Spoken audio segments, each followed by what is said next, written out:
En este momento, unos malos datos económicos son muy positivos para los mercados.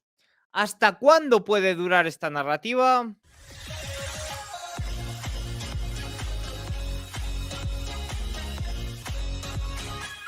Muy buenas a todos y bienvenidos un día más al canal. Hoy es domingo 29 de junio de 2025. Finaliza ya el lunes el segundo trimestre del año y finaliza el primer semestre del año. Un semestre muy movido en el que hemos tenido muchas narrativas internas. La era Trump ha empezado con mayor volatilidad que nunca, o mayor de la que podíamos esperar, y eso es lo que vamos a comentar un poquito en este vídeo, donde repasaremos los aspectos más importantes de la semana pasada, teniendo sobre todo en cuenta esta narrativa de malos datos económicos.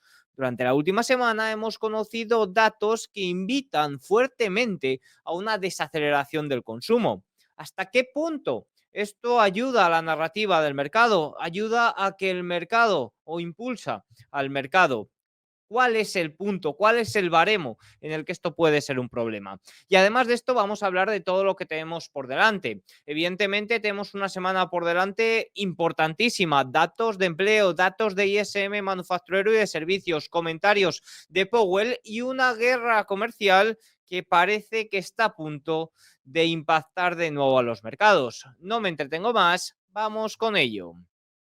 Vamos a empezar hablando un poco de lo que ha sido la última semana en Wall Street. Ha sido una semana muy buena para los índices americanos, con el S&P 500 y el Nasdaq 100 cotizando de nuevo en máximos históricos. Más 3,44% para el principal índice, Dow Jones también 3,82%, un poquito por debajo de máximos históricos, Nasdaq más 4,20% y Russell también una muy buena semana y está ahí tonteando con la media de 200 sesiones. Fíjense que si cogemos esta infografía de los amigos de Morán Capital, que tienen abajo en la descripción los enlaces correspondientes, podemos ver un poco cómo va la situación a nivel mundial. Fíjense que el Russell 2000 es de los principales índices, el que sigue un poco rezagado todavía en el año. Nasdaq ya sube 7, S&P 500 ya sube 4% en el año. Eso sí, aún lejos de los índices europeos, que ahora vamos a ver, bueno, más adelante vamos a ver cómo la narrativa Europa frente a Estados Unidos tuvo un muy buen inicio de año, pero ha corregido ahora en los últimos meses. Hemos tenido un mejor comportamiento de Estados Unidos de nuevo, pero aún así, IBEX, DAX alemán son los grandes líderes, subiendo más de un 20% en el año. Por sectores dentro de Wall Street, el real estate ha caído ligeramente en la semana y los mejores sectores del que va de año son un poco también los que mejor se han comportado esta semana, como por ejemplo servicios de comunicación y de nuevo la tecnología, que ya sube un 7% en el año. Si vemos por capitalizaciones, vemos un gran líder tanto esta semana y también poniéndose ya de líder en lo que va de año, que son las large capitalization, que son las compañías más grandes, y específicamente también las 7 magníficas, que son un poco las grandes líderes. Fíjense, fue una gran semana para la caída de la incertidumbre, tanto geopolítica como también comercial, aunque con matices. La incertidumbre geopolítica arrancó la semana en máximos con ese conflicto Israel-Irán, que ahora ya se ha olvidado y se ha pasado por completo, pero el fin de pasado fue lo que impactó de verdad a los mercados. Y también la incertidumbre comercial, que parece que está a punto de nuevo de impactar al mercado, ya que Donald Trump el viernes a última hora rompió negociaciones con Canadá. Veremos a ver esto porque es uno de los puntos claves para la semana, pero la incertidumbre tanto comercial como geopolítica se ha desplomado en la semana, lo cual ha actuado como impulsor. Y fíjense, esta semana las malas noticias económicas han actuado como buenas noticias para el mercado. Fíjense si han sido malas las noticias de esta semana, que por primera vez desde 2019 todos los subíndices del índice de sorpresa económica de Estados Unidos de Bloomberg se han vuelto negativos. La verdad, no es por ser catastrofista, porque no son tampoco para ser catastrofista los datos, pero esta semana hemos conocido datos que invitan a que esa desaceleración del consumo es ya una realidad.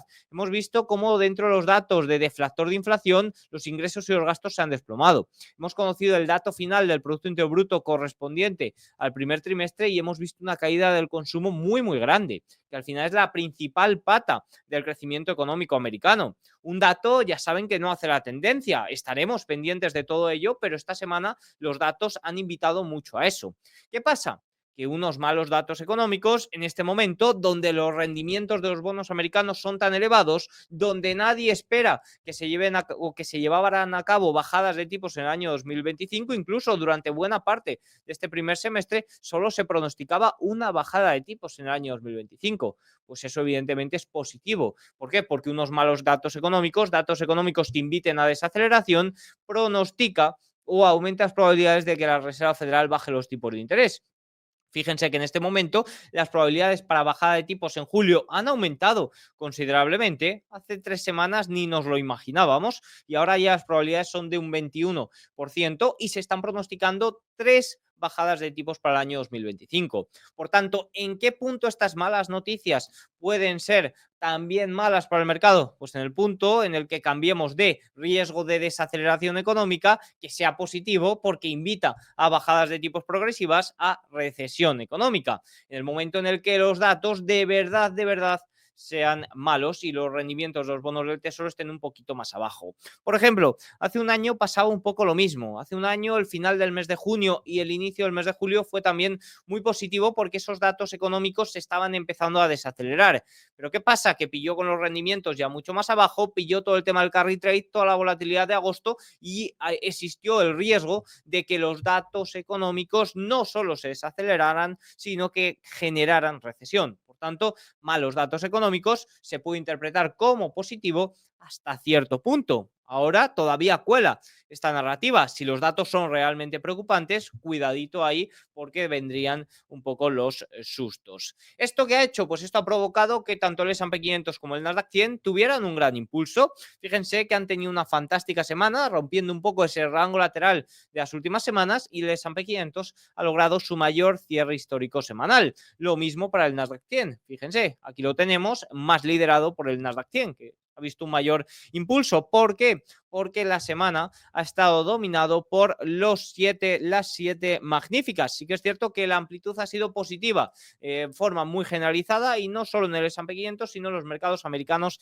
en general. Pero sí que es cierto que los 7 magníficos han sido los que han liderado de verdad este último movimiento. Y esto vuelve a plantear un poco el debate sobre la amplitud del índice. Fíjense, el S&P 500, principal índice americano, está en máximos históricos, pero solo 22 acciones se encuentran en máximos históricos. Esta es una cifra muy inferior a lo visto en otras rupturas, en otros movimientos de ruptura de máximos. Fíjense, en 2024, en enero, 67 valores estaban en máximos históricos. En el año 2020, 54. En 2013, 97. En 2007, 82. 1998, 66. Y en 1991, 51. La verdad es que es sorprendente ver al S&P 500 en máximos cuando solo el 5% del índice se encuentra en ellos. Pero fíjense este gráfico muy bueno de Tier 1 Alfa y vemos cómo aquí vemos un poco el porcentaje de valores en máximos.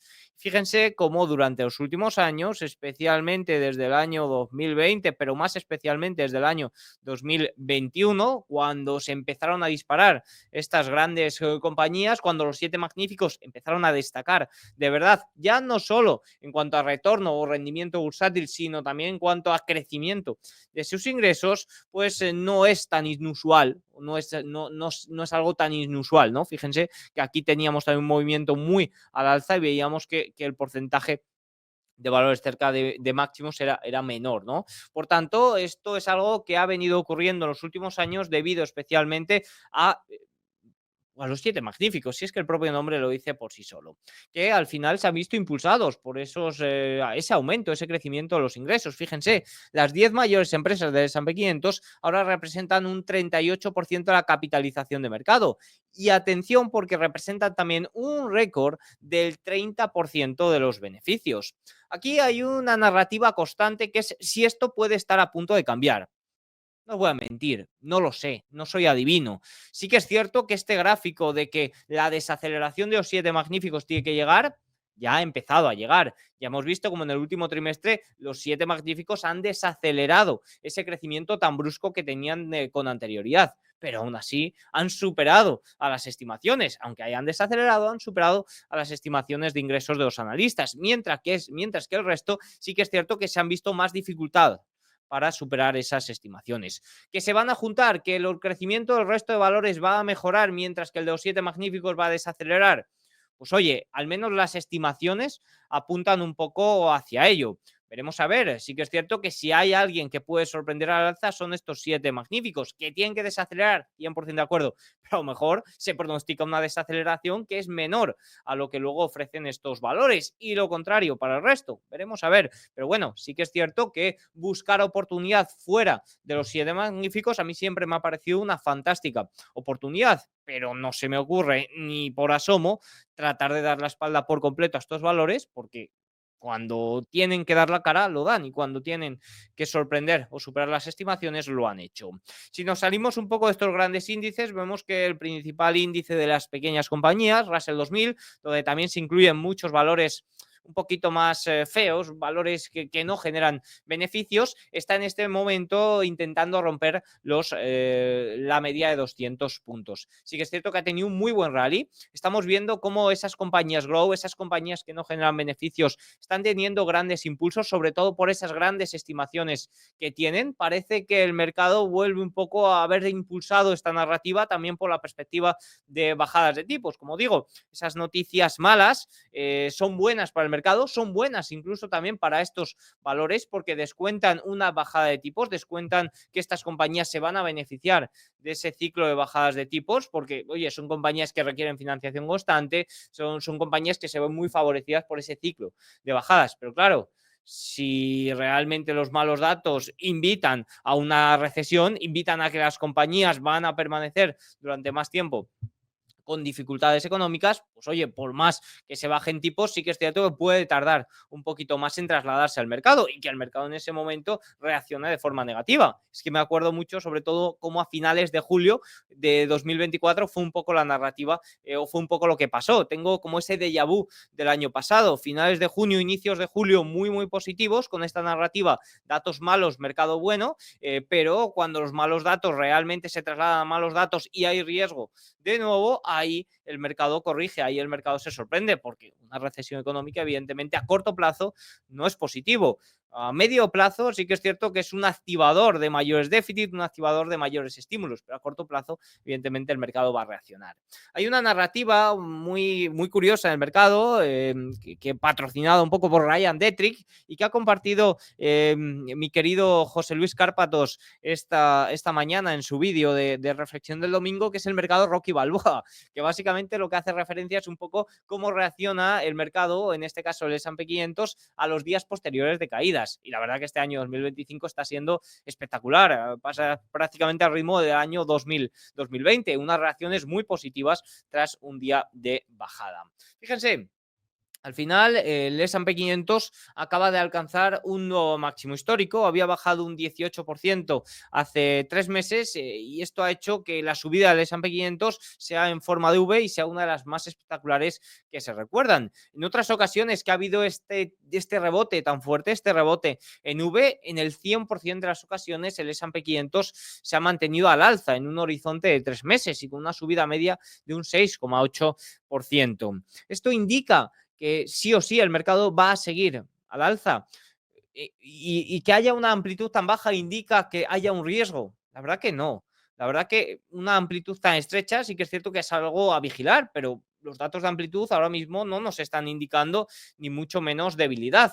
Lo que nos indica es que la amplitud es muy estrecha, es que este impulso va acompañado por muy pocos valores de una forma brusca, pero de forma general sí que se está acompañando. Por tanto, ni una cosa ni la otra. Es decir, tratar de sacar conclusiones con esto de si hay señales bajistas o de si hay señales alcistas, yo lo inclinaría más hacia señales alcistas. En este caso no hay señales bajistas. Que oye, estamos ciertamente sobreextendidos, sí. Que podemos corregir, Pues sí o no, la verdad que no lo sé y no es mi trabajo adivinarlo. Mi trabajo es sobre todo estar pendiente en cuanto haya giros de mercado. Por ejemplo, recuerdo la situación de febrero. En febrero también había mucha euforia, el minorista era el que estaba impulsando, valores grow veían gran impulso, finales de enero, inicios de febrero, y ahí sí que es cierto que había ciertas señales de alarma que yo por ahora no estoy viendo, pero que pueden aparecer. Y en el momento que aparezca, en el momento que se pierdan niveles, pues oye, yo trataré de comentarlo por aquí lo que estoy observando. Sobre todo estaremos pendientes de esos niveles, siempre y cuando no se pierdan, pues la verdad que no hay ningún riesgo. Ahora, tratar de perseguir precios en este momento, eso sí que es un gran riesgo, evidentemente. Ahora mismo es una posición de ver y tratar de acompañar, de bailar un poquito con la música, ¿no? Pero sí que es cierto que perseguir precios pues invita a mayores riesgos. Por tanto, esa es un poquito la situación. No hay o no son señales que yo personalmente interpreto como bajistas, son señales de gran fortaleza y más si tenemos un poco en cuenta todo lo que viene en cuanto a flujos, aunque también vienen cosas que puedan generar ruido y que puedan generar miedos. Fíjense, las condiciones financieras de Estados Unidos se encuentran ahora en sus mínimos acumulados. Es cierto que la lógica es circular, pero esto no debería de ser perjudicial para los activos de riesgo. Como he comentado, al final esto es muy positivo. ¿Que se puede girar? Pues se puede girar o puede ir cayendo. Eso nadie lo sabe, ¿no? Pero en este caso vamos a estar un poco pendientes de todo el tema de la guerra comercial porque es algo que puede volver a impactar, sobre todo en cuanto nos vayamos adentrando a julio. Ese 9 de julio es la fecha límite. Ya sabe que sobre todo finales de junio, inicios de julio es un periodo estacional muy positivo, sobre todo la primera quincena de julio. A partir de ahí, en los últimos 2 años ya es cuando ha habido problemas. De hecho, a mí me han preguntado que si tenía ya pensado activar ciertas coberturas. Yo siempre tengo un posicionamiento al alza, pero sí que es cierto que lo voy reduciendo, lo voy ampliando y hay ciertas ocasiones donde pongo algunas coberturas. De momento no tengo idea de ello, tengo idea de reducir posicionamiento en cuanto o en caso de que se pierdan niveles, ojalá no se pierdan, pero sí que es cierto que si seguimos con este movimiento al alza durante la primera quincena de julio, suele ser estacionalmente un buen periodo para activar alguna cobertura de cara a la segunda mitad de julio. Vamos a estar atentos en las próximas sesiones, veremos a ver cómo se comporta el mercado. Pero claro, a partir del 9 de julio, si nada cambia, pues podrían volver los aranceles recíprocos. Para la Unión Europea 50%, para China ya está ese acuerdo del 30% y veremos a ver también qué ocurre con Canadá, porque el viernes rompieron relaciones y Donald Trump anunció que en las próximas 7 días iba a hacer comentarios sobre cómo iba a quedar la cosa con Canadá. Por tanto, ahora mismo se ha abierto un nuevo conflicto comercial, un conflicto comercial importantísimo con uno de los principales socios comerciales y que evidentemente si se mantiene en el tiempo, si escala, va a provocar mucho ruido en el mercado. De momento, sí que es cierto que el viernes impactó en los mercados, pero los inversores compraron fuertemente además esa caída, un poco con esa narrativa taco trade, es decir, confiar en que Donald Trump siempre se echa atrás. De momento no se ha echado atrás y la narrativa taco trade en sus inicios era para un par de días. Ahora mismo los inversores compran incluso ese día. Por tanto, estaremos pendientes. Como he dicho antes, creo que no hay riesgo en el mercado, pero evidentemente perseguir precios, tratar de entrar ahora estando ciertamente sobreextendidos, evidentemente supone un gran riesgo. No existen riesgos para vigilar, para observar el posicionamiento ya adquirido, para incrementar posicionamiento, yo sí que percibo cierto riesgo.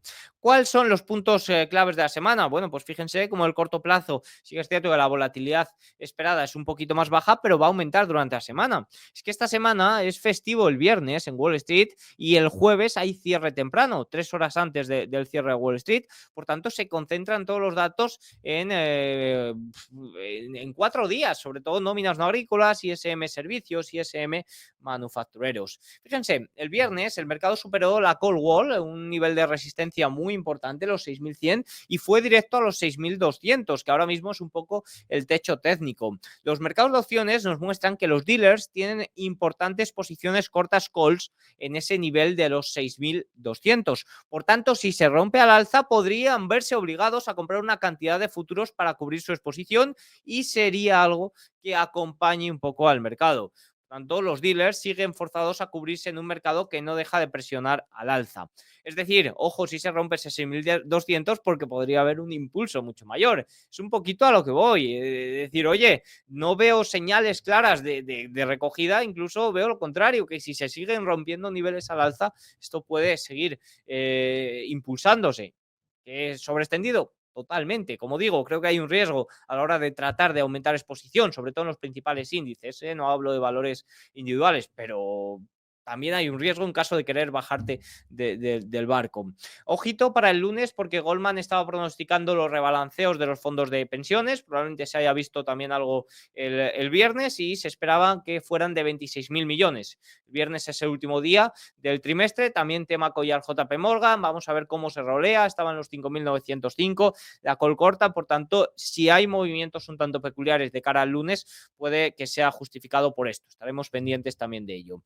Paralelamente, las estrategias de control de volatilidad ya comenzaron a activarse tal como se anticipaba. Dado que la volatilidad se ha mantenido contenida entre los 6.000 y 6.100 puntos, tanto los sistemáticos como los que operan bajo reglas explícitas están aumentando progresivamente su exposición a renta variable. Este proceso podría acelerarse aún más en los próximos días, ya que las próximas semanas de julio saldrán del cálculo los modelos de varios días de alta volatilidad registrados en abril. Si el mercado se mantiene estable la próxima semana y la volatilidad no repunta, podríamos ver vientos de cola aún más fuerte, acompañados por flujos positivos adicionales de cara al lunes 7 de julio. Es decir, como os digo, más allá de riesgos a la baja, que puede que haya, pero yo en este momento no los estoy observando, a no ser que se pierdan niveles, existen riesgos de perderte este movimiento al alza. Y con esto no hablo de FOMO, no hablo de incrementar ahora, que puede que haya un gran riesgo, pero sí que hablo de que si se siguen aguantando niveles, se siguen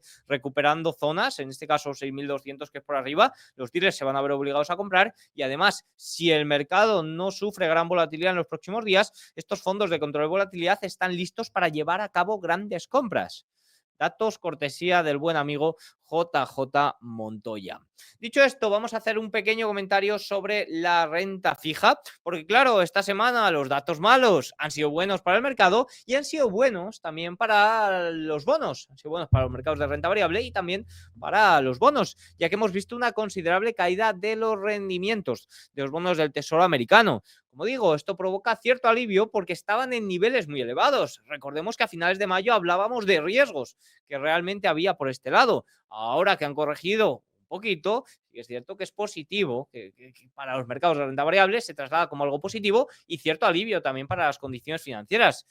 Pero también cuidadito con los bonos porque hasta cierto punto ya ven que si hay caída de renta variable, si hay también riesgo de recesión, ojo porque ahí en caso de verse favorecidos, de verse impulsados los bonos, pueden actuarse un poco como cobertura frente a llamadas a margen, como ocurrió en abril, ¿no? Por tanto, sí que es cierto que la narrativa acompaña al precio de los bonos, pero veremos a partir de aquí un poco cómo se va relacionando todo. Fíjense que, por ejemplo, si nos vamos a ver el TLT, bonos del Tesoro americano a largo plazo, en este momento se encuentra en el nivel 87, sigue un poco consolidando en este nivel, por debajo de 90. Yo es por debajo de 90 un poco donde veo una relación riesgo-beneficio buena a la hora de incorporar el TLT. Vamos a ver si va recuperando niveles y si poco a poco los rendimientos corrigen, que a corto plazo sí que es cierto que esta semana ha habido una mayor corrección, pero a largo plazo todavía se mantienen, aunque ha habido cierta caída en niveles elevados. Fíjense que el rendimiento americano a 10 años por encima del 4,2%. Fíjense un poco lo que comentaba en el año 2024. Fíjense que los rendimientos americanos a 10 años estaban un poco tonteando este nivel del 4,2, 4,3. Los datos empezaron a preocupar a inicios mediados de julio y ahí fue cuando se desplomó por completo y eso no ayudó a la renta variable. La renta variable también se desplomó. En cuanto a divisas y materias primas, el dólar, un poquito al final está aquí la clave. Al final el S&P 500 está en máximos históricos, pero por ejemplo nosotros, si no hemos cubierto divisa, decimos, oye, mi cartera no está máximos, ¿no? No está teniendo un poco ese movimiento. ¿Por qué? Porque el dólar sigue totalmente desplomado. Fíjense que el índice dólar en general, frente a la cesta de divisas un poco más global, está en estos momentos en mínimos desde febrero de 2022. ¿Qué está pasando con el dólar? Es un poco la pregunta. Yo mantengo un poco el mismo comentario. Creo que estamos viviendo una mini crisis de confianza en el dólar. Ha habido una gran repatriación de fondos durante todo este primer semestre hacia Europa, hacia Asia, sobre todo inversores extranjeros, un poco por todo este cambio también a nivel comercial y fiscal que se está tratando de llevar a cabo en Estados Unidos, que provoca esas volatilidades. No es algo que tampoco niegue la administración, es algo que les termina beneficiando, ¿no? Pero sí que es cierto que, oye, se están provocando tantos cambios que el dólar se está viendo perjudicado. ¿Qué puede ser positivo para el dólar? Bueno, pues teniendo en cuenta que el ciclo de bajada de tipos de la Reserva Federal tiene que empezar o tiene que ir a mayores, eso no es positivo para el dólar. Lo que puede ser positivo un poco es la certidumbre, un poco en cuanto a ámbito comercial. Todavía no sabemos cómo va a quedar la cosa y eso evidentemente, aunque los índices de volatilidad estén, sí, los índices de incertidumbre estén desplomados, la incertidumbre de los inversores, sobre todo extranjeros, se mantiene. Por tanto, eso creo que puede ser un punto positivo. Fíjense, por ejemplo, como el viernes el dólar canadiense se vio debilitado frente al dólar canadiense. Un poco, bueno, el dólar canadiense se vio debilitado frente al dólar estadounidense un poco por todo lo que ocurrió de ese corte de relaciones, ese corte de negociaciones y demás. Eso es lo que puede ayudar, es decir, un poco más de certidumbre. La incertidumbre sí que es cierto del viernes fue momentánea, pero que se lleguen a acuerdos, que por fin se sepa cómo va a quedar el tema de los aranceles puede ser positivo. Fíjense que el euro frente al dólar se encuentra en este momento en su nivel máximo desde septiembre de 2021. Y eso que el Banco Central Europeo ha llevado a cabo 10 bajadas de tipos. Una posible cuestión aquí también puede ser, oye, puede que el euro haya descontado durante el año pasado esas bajadas de tipos y que ahora un poco pues las vaya a descontar el dólar y por eso el euro se ha fortalecido tanto. Bueno, podría ser, pero creo que está más ligado un poco por todo el tema comercial. Sí que es cierto que el euro estaba recuperando terreno, pero fíjense cómo a partir de abril fue cuando realmente se disparó. Todo ese tema comercial impacta mucho en los mercados de divisas. Al final los mercados de divisas son los más operados del mundo y creo que eso es un punto clave.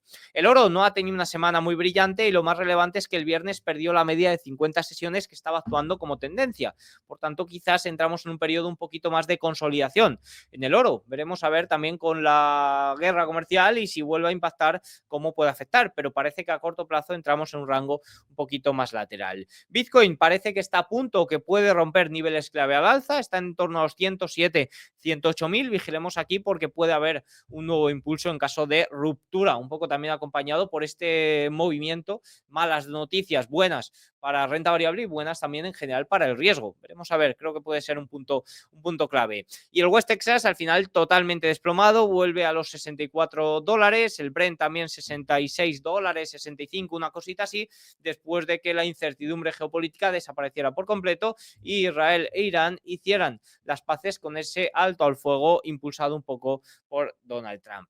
Pequeño comentario sobre Europa. Vimos cómo el viernes, sobre todo, el Stock 600 logró recuperar terreno. Comentábamos en anteriores ocasiones, en anteriores vídeos, que Europa estaba teniendo un momento a corto plazo peor, ¿no? Que incluso era bajista el momento a corto plazo. Bueno, sí que es cierto que el DAX ha recuperado rango lateral. El Stock 600 está intentando recuperarlo, pero de momento le está costando, aunque el viernes tuvo una sesión muy positiva. Y es que fíjense cómo Europa tuvo, sobre todo desde diciembre hasta abril, un muy buen movimiento frente a Estados Unidos, pero desde marzo, concretamente 19 de marzo, Estados Unidos ha tenido un mejor comportamiento frente a Europa. Ojo, aquí desde Europa puede que no lo veamos por ese impacto del dólar, que el dólar se ha desplomado, pero sí que es cierto que moneda estable ha tenido un comportamiento mejor. Por tanto, la narrativa Europa-Estados Unidos sigue ganando Europa desde inicios de año, pero sí que es cierto que en los últimos meses se ha visto un poco más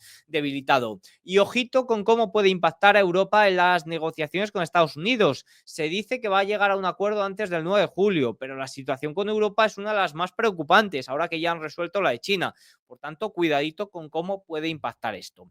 En cuanto a Asia, oye, hemos tenido un muy buen, fantástico movimiento, sobre todo de Japón, que ha impulsado a los índices asiáticos en general, pero fíjense que Japón, un poco con todo el problema de deuda que parece que ya lo ha resuelto con ese cambio de emisiones que anunció el Ministerio de Finanzas japonés, mover las emisiones de largo plazo a corto plazo para tratar de controlar de forma artificial y de forma puntual la curva de tipos. Bueno, pues todo eso se calmó y sí que es cierto que el Nikkei japonés se ha recuperado también un poco esta semana por la calma entre Israel e Irán. Veremos a ver.